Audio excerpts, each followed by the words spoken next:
Paruh waktu kapan pelaksananya? Ketika peraturan pemerintahnya keluar, langsung kami proses Mas Adit. Tidak menunggu lama. Kami hari ini belum bisa memproses karena memang peraturan pemerintahnya belum keluar. Ketika belum keluar, BKN juga belum menerima layanan pendaftaran P3K paruh waktu untuk didaftarkan NIP-nya.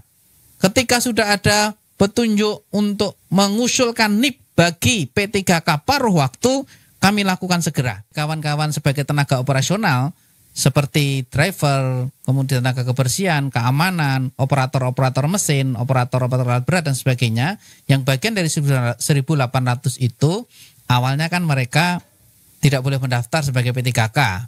Tapi tadi saya sampaikan berkat perjuangan di Komisi 2 DPR RI akhirnya boleh mendaftar.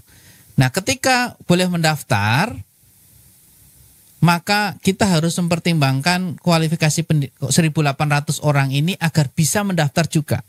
Kalau kita tetap kencang pada 2.654 yang sudah kita buka formasinya itu, nanti kasihan kawan-kawan 1.800 ini yang tidak bisa mendaftar.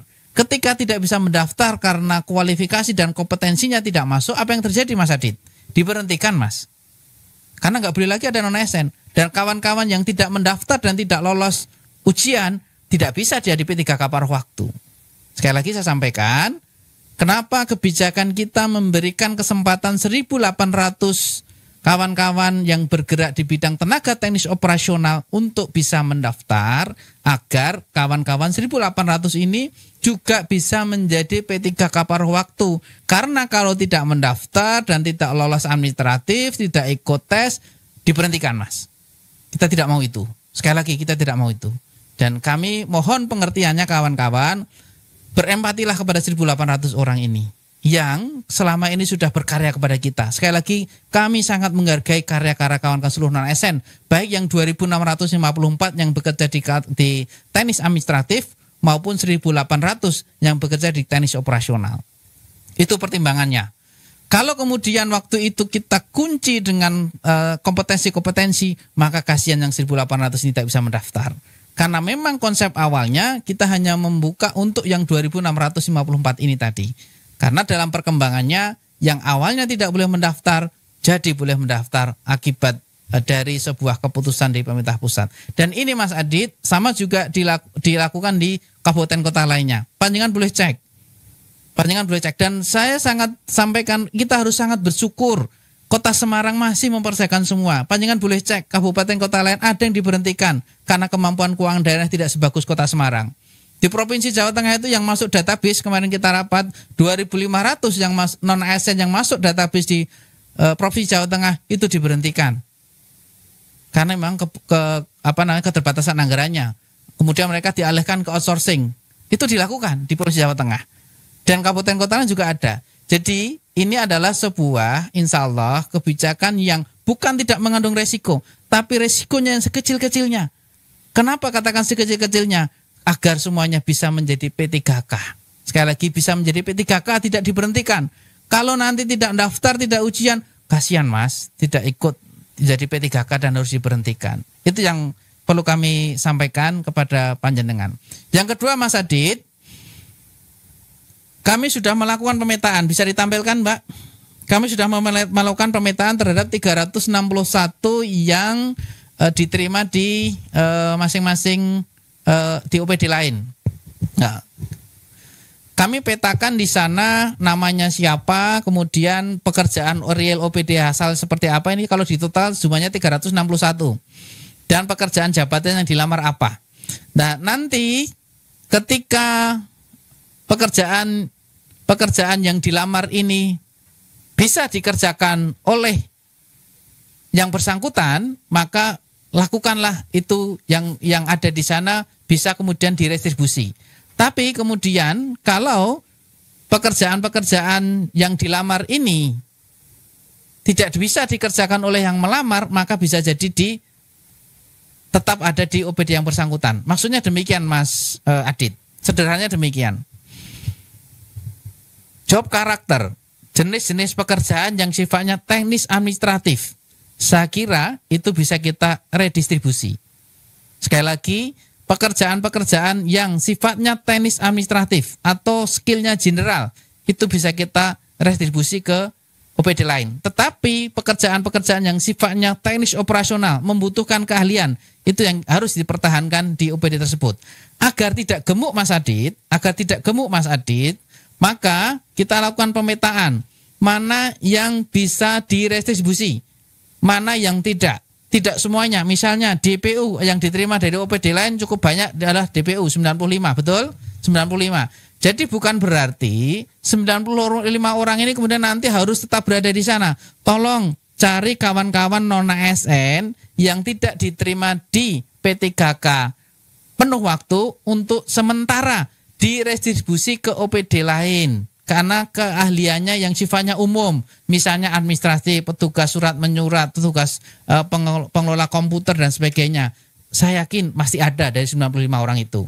Nanti 95 orang yang tidak diterima P3K penuh waktu, yang kemudian sementara diredistribusi ke OPD lain karena menyesuaikan dengan anggaran, penempatannya P3K paruh waktu nanti kita diskusikan. Nanti kita bikin des agar penyusunan anggaran 2025 nanti kita sudah berbasis dengan penempatan P3K paruh waktu. Jadi yang kemudian diredistribusi ke OPD lain belum tentu nanti penempatan P3K paruh waktunya juga di OPD tersebut.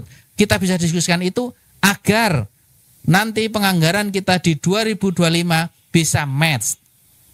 Dan dimulai ulangi 2026 bisa match.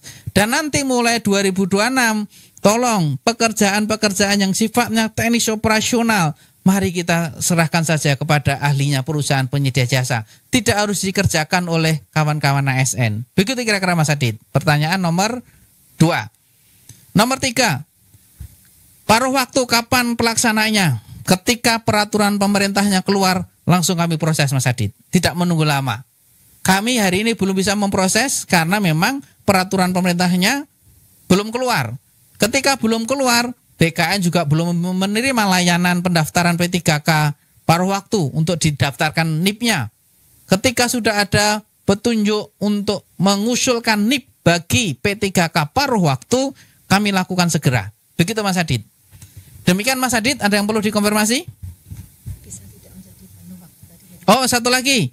Paruh waktu boleh nggak jadi penuh waktu? Jadi PNS saja boleh Mas, tapi melalui seleksi, ya, melalui seleksi. P3K paruh waktu apakah boleh nanti menjadi penuh waktu? Boleh, tapi jadi PNS saja boleh, apalagi hanya jadi P3K penuh waktu, asal melalui tes. Begitu Mas Adit.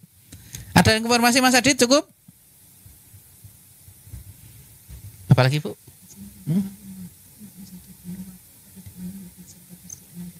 Iya, pastilah. Pasti melalui tes kan, tidak otomatis. Iya. Cukup Mas Adit? Ya, kalau sudah cukup, kami persilahkan kawan-kawan yang lain. Nanti kalau kurang jelas kita bisa ketemu des to des Mas Adit. Insya Allah nanti sebentar lagi kawan-kawan Umpek kita akan melakukan des tentang pemetaan tugas pekerjaan non-ASN agar nanti bisa kita tentukan mana yang diredistribusi berbasis anggaran, mana yang diredistribusi berbasis kompetensi, begitu kira-kira. Insya Allah semua tetap ada solusi. Dan ini juga dilakukan oleh kabupaten kota lain, kita tidak sendiri. Jadi mohon dengan sangat kawan-kawan bisa memahami hal ini. Kami sangat paham betul apa yang panjenengan pikirkan. Tapi yang paling penting kawan-kawan sekali lagi, mari kita bersyukur apa yang sudah kita dapatkan hari ini. Panjenengan semua tetap dipekerjakan di instansi pemerintah Kota Semarang. Itu yang patut disyukuri. Dan kalau boleh saya menyampaikan dulu, panjenengan ketika mendaftar sebagai non-ASN, ada pernyataan di atas materi di sana tidak menuntut untuk menjadi ASN. Hari ini negara pemerintah memberikan kesempatan seluas-luasnya panjenengan untuk menjadi ASN. Maka nikmat mana lagi yang panjenengan dustakan kawan-kawan. Terima kasih. Assalamualaikum warahmatullahi wabarakatuh.